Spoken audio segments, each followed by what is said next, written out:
Om Namo Bhagavate Vasudevaya. Om Namo Bhagavate Vasudevaya. Om Namo Bhagavate Vasudevaya. We'll continue reading from Canto 8, Brilliant as the Sun, a retelling of Srimad Bhagavatam. Chapter 21 is Bali arrested. Mukam karoti vachalam pangum langayate girim yat kripa tamam bande Shri Gurum Deen Tarinam Paramananda Madhavam Shri Chaitanyeshwaram Hariyam Tatsat. When Vaman's foot reached Brahma's planet Satyalok, the effulgence emanating from his nails outshone its brilliance. With bowed heads, Brahma and the celestial sages headed by Marichi along with yogis like Sanandan all came forward to worship Vaman. Those effulgent sages seemed like candles before the sun. Brahma began to recite choice prayers, and many other great personalities hurried forward to worship Vaman's upraised foot with oblations of water. Among those who came were the personified Vedas and their corollaries, and the saintly residents of Brahmalok. The water-washing Vaman's foot flowed down from the sky as a sacred Ganges river to sanctify the universe. His mission accomplished, Vaman reduced his all-pervading form and again manifested himself as a dwarf brahmachari. Brahma then led the leaders of all the planets in performing his formal worship ceremony. While the gods played musical instruments, danced, and sang prayers glorifying Krishna's pastimes, Brahma performed formal worship. He offered Vaman fragrant flowers, water to drink, and to wash his hands and feet, followed by offering of incense lamps, fused rice, unbroken grains, fruits, roots, and sprouts. When news reached Jambavan, the king of bears, that Vishnu had appeared as Vaman, he hurried there as swift as the mind. Loudly resounding his bugle, let there be a festival celebrating Lord Vaman's victory, he declared. Bali's Asur followers, however, were outraged. Their glorious master had been determined to perform the sacrifice, yet Vaman cheated him of everything on the pretense of begging 3 paces of land. They angrily berated Vaman. One growled, "This Vaman is certainly not a Brahmin, but the greatest cheater, Vishnu." Another indignantly added, "The wily Vishnu has disguised himself to work for the gods."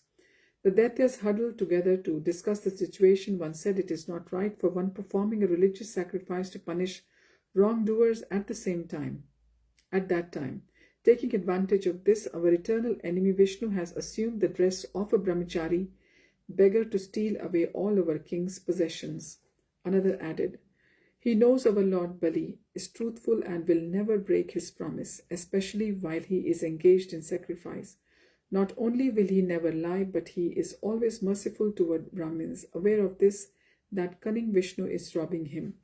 Their fury and indignation mounted until one of them finally said, "Since our master is bound by virtue not to punish Vishnu for his treachery, it falls on us. We must kill him. This is our only religious option, and we will thereby serve our master." All the Daitya generals raised their weapons and yelled, "Kill Vaman, kill Vaman."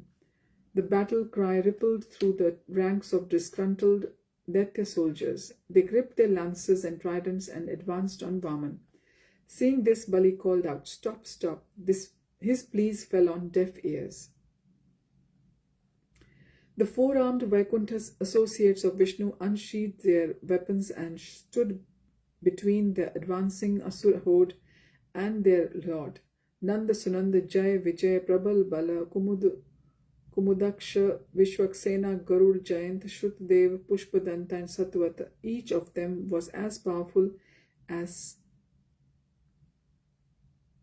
10,000 elephants, began slaughtering the fierce Daitya army.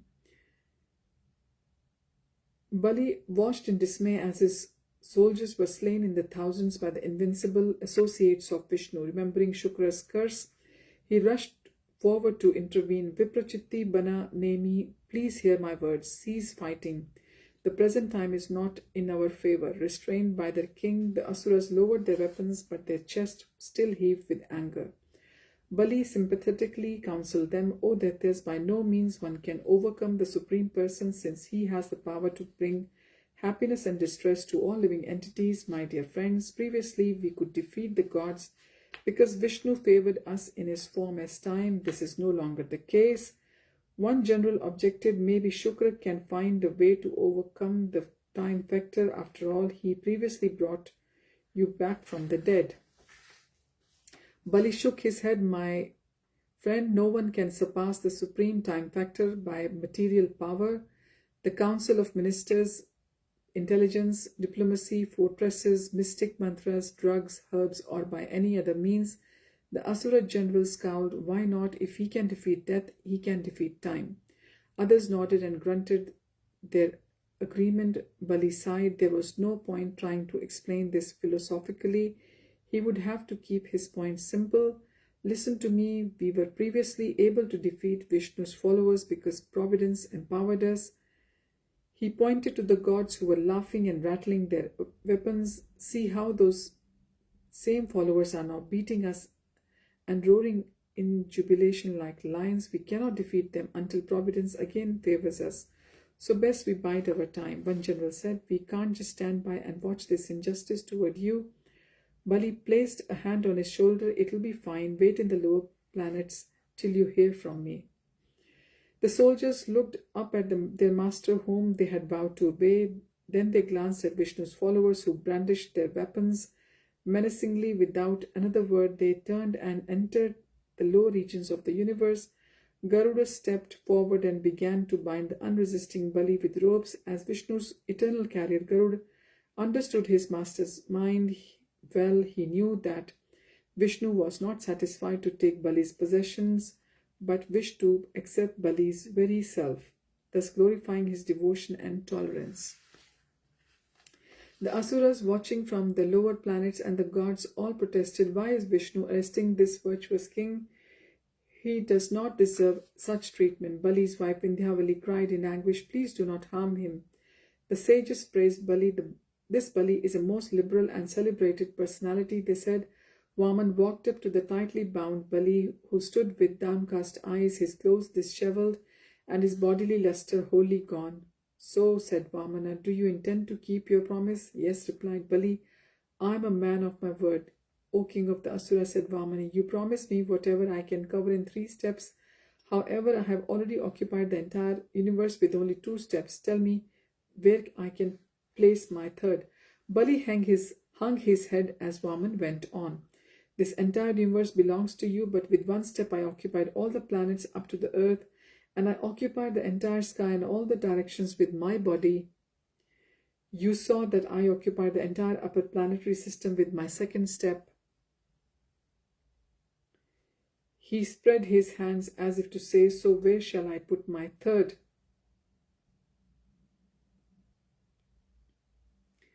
Bali looked confused. What should I do? I have given you all I possess. Vaman's expression was grave. The ordained punishment for not keeping one's promise is that one must go to hell. Since you cannot give charity according to your promise, you should go live on the hellish planets. You may ask your learned Guru Shukra if what I say is true or not.